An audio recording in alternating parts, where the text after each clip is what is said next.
ये कहानी है जादुई समोसे की। बहुत समय पहले की बात है। शमशेरपुर नाम का गांव था। वहाँ जानकी अपनी बेटी चुटकी के साथ रहती थी। जानकी चाहती थी कि उसकी बेटी पढ़ लिख कर बड़ी ऑफिसर बने, परंतु जानकी के घर की हालत ठीक नहीं थी। गरीबी के वजह से चुटकी की पढ़ाई भी छूट गई और वो घर चलाने के लिए जंगल जाके लकड़ियां काटकर बेचने लगी और जानकी भी दूसरों के घर साफ सफाई करने जाती थी।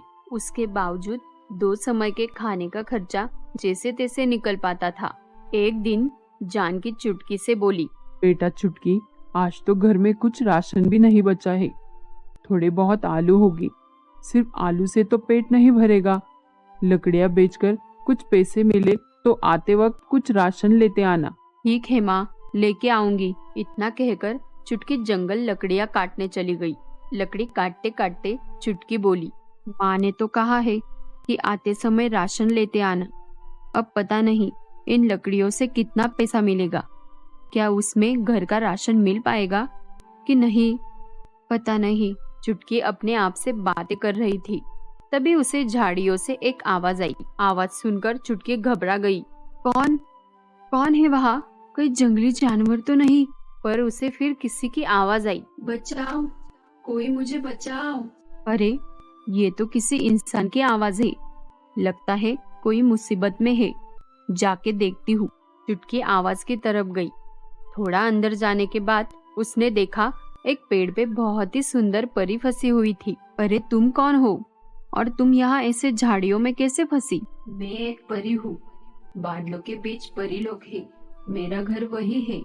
मैं तो पृथ्वी लोक घूमने आई थी, परंतु इस जंगल में मेरे पीछे शेर पड़ गया।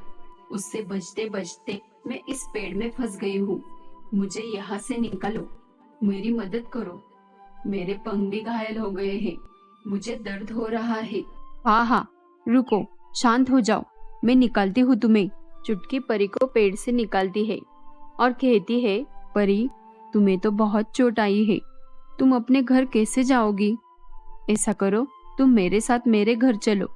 जब तुम्हारे पंख ठीक हो जाएंगे और तुम्हें जब अच्छा लगने लगे तब तुम अपने घर चली जाना। पर गांव में सब लोग मेरे पंख देखकर सवाल करेंगे। ऐसा करती हूँ, मैं एक साधारण लड़की का रूप ले लेती हूँ। हाँ, ये अच्छा होगा। परी एक साधारण लड़की का रूप ले लेती है और फिर चुटकी परी को अपने घर ले जाती है। घर आकर चुटकी माँ को सारी बातें बताती है। माँ, ये एक परी है। इनके पंख पेड़ में फंसने की वजह से घायल हो गए हैं। क्या ये हमारे साथ कुछ दिन यहाँ रुक सकती है? हाँ हाँ बेटा, क्यों नहीं। अगर किसी को हमारे मदद की जरूरत है तो उसकी मदद करने से झिझकना नहीं चाहिए। और हाँ माँ, किसी को बताना नहीं कि ये एक परी है। हाँ ठीक है बेटा। जानकी तो मान जाती है, लेकिन उसके घर में भरपेट खाना खा सके उतना राशन नहीं था। परंतु वो लोग बहुत दयालु थे। उन्होंने खुद भूखे रहकर परी को भरपेट खाना खिलाया। ऐसे ही कुछ दिन निकल गए। एक दिन जानकी खाना बनाने के लिए किचन में गई तो देखा कुछ भी राशन नहीं बचा था। सिर्फ कुछ आलू थे। सब्जी बनाने के लिए मसाले भी नहीं थे और पैसे भी नहीं थे। चुटकी, आज तो तू लकड़ियां काटने भी नहीं गई। घर में तो सिर्फ आलू है। सब्जी बनाने के लिए ना ही मसाला है और ना ही कुछ और बचा है। क्या करे बेटा, मसाले के बिना तो सब्जी नहीं बनेगी। जानकी और चुटकी की बातें परी सुन रही थी।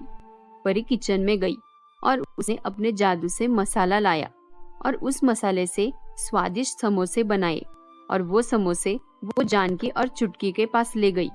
आंटी, देखो मैंने क्या बनाया। बेटा, तू ये कहाँ से लाई? आंटी, आपने बोला ना आलू है, तो मैंने उसी से समोसे बनाए। पर मसाला तो नहीं था, तो कैसे? मसाला तो वही था, शायद आपने देखा नहीं। मसाला तो वही था, शायद आपने देखा नहीं। परी की बातें सुनकर जानकी खुश हो जाती है। वो सोचती है शायद सच में उसने ही मसाला कहीं रखकर वो भूल गई। जानकी और चुटकी ने वो समोसे खाए तो उन्हें वो समोसे बहुत स्वादिष्ट लगे। अरे वाह परी, आपके हाथों में तो जादू है। समोसे तो बहुत ही स्वादिष्ट है। आज से पहले मैंने ऐसे समोसे कभी नहीं खाए। अच्छा, ये जादू मेरा नहीं, मसाले का है। दोनों माँ बेटी हंसने लगी। उन्होंने परी के बातों पे ध्यान ही नहीं दिया। सुबह चुटकी जब लकड़ियां काटने जा रही थी, तभी परी ने चुटकी से कहा, चुटकी, तुमने और आंटी जी ने मेरा बहुत ख्याल रखा है। आपने मेरी मुसीबत के वक्त मदद की है, तो मेरा भी कोई फर्ज बनता है ना। मैं आपके लिए कुछ करना चाहती हूँ। ऐसा करो, बाजार से थोड़े और आलू लेके आओ, उससे मैं समोसे बनाती हूँ, और तुम गांव में सबको बताना कि तुम्हारे यहाँ समोसे बिके जाते हैं। ये आइडिया चुटकी को अच्छा लगा। फिर वो बाजार से आलू लेके आती है और गांव वालों को बताती है कि उसके यहाँ समोसे बेचे जाते हैं। परी ने ढेर सारे समोसे बनाए। कुछ लोग समोसे खरीदने आए। जब उन लोगों ने वो समोसे खाए तो उनको समोसे बहुत पसंद आए और कुछ ही समय में सभी समोसे बिक गए। उन समोसे से चुटकी की अच्छी खासी कमाई हुई। अगले दिन भी परी ने ढेर सारे समोसे बनाए और वो भी कुछ ही समय में बिक गए। माँ, देखो तो, हमारे समोसे सबको पसंद आ रहे हैं। ये सब परी के वजह से हुआ है। हाँ बेटा, समोसे तो सबको बहुत पसंद आ रहे हैं। और परी सही कह रही थी। जो मसाला वो डालती है वो जादुई है, क्योंकि वो मसाला कितना भी इस्तेमाल करो, जैसे का वैसा ही रहता है, खत्म ही नहीं होता। इस तरह चुटकी, परी और जानकी अपने समोसे बेचकर पैसा कमाने लगी। परंतु उसी गांव में एक सुशीला नाम की औरत रहती थी। वो बहुत ही घमंडी और लालची थी। वो किसी और का अच्छा देख जलती थी। ये जानकी के समोसे तो अच्छे खासे बिकने लगे हैं, पैसा भी अच्छा कमाती होगी।